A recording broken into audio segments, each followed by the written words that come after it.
driver must have had incredible moxie or been looking for a reason to get fired.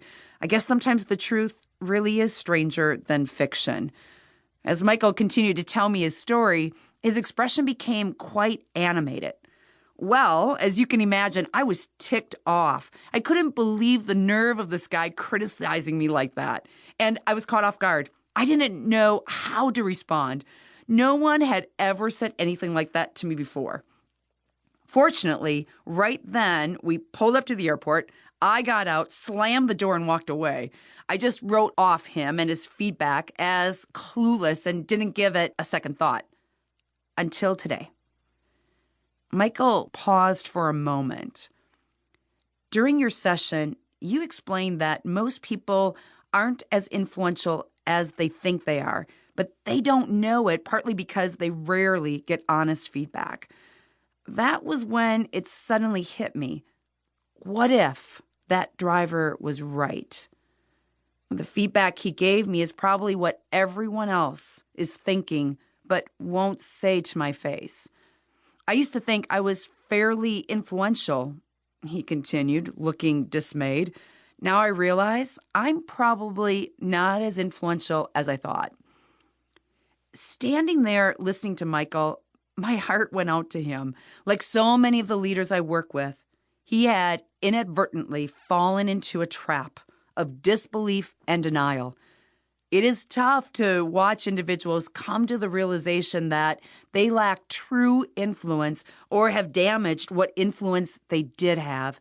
Yet I know from experience that self-awareness is a difficult but necessary step to growing one's influence.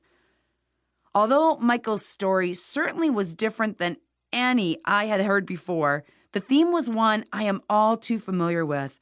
I have had the privilege to train and coach tens of thousands of leaders across the country. These leaders represent a diverse cross-section of industries, functional areas, leadership levels, from C-suites to directors, ages and gender. Even today, I am still amazed at how differently individuals perceive their level of influence compared to reality. The vast majority of leaders, I estimate 95%, think they are more influential than they actually are. You may be thinking, wow, that number is really high. How can that be? I'm confident in my estimate of 95% because of what my team and I have observed almost daily in our work with clients over many years. In our workshops, we see the profound self-awareness that occurs as individuals watch themselves on video playback for the first time. The CEOs and executives I coach one-on-one come to realize that they are not as influential as they thought they were, and that affects their ability to lead.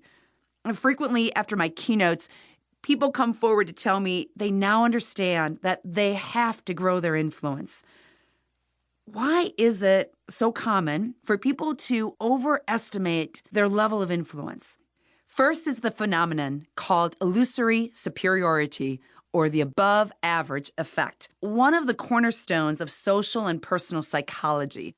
Most people consistently judge themselves better than average in any particular metric, including personality traits, job performance, and work-related skills. We overestimate our positive qualities and underestimate our negative qualities. The second reason leaders believe they are more influential than they really are is because our definition of influence is flawed. We have a misperception of what influence is and an outdated, inadequate understanding of what it means to be influential. The common definition of influence is the ability to motivate people to take action. While that is certainly true, it's not the complete picture, not by a long shot. This definition is vague and limited. It's vague because it is neither precise nor bottom line oriented, and therefore not meaningful. It's limited because there are other elements of influence that need to be taken into account. For example, much of the current thinking about influence glosses over or altogether misses a key component of influence: communication. The current influence paradigm simply doesn't work in today's business environment. It is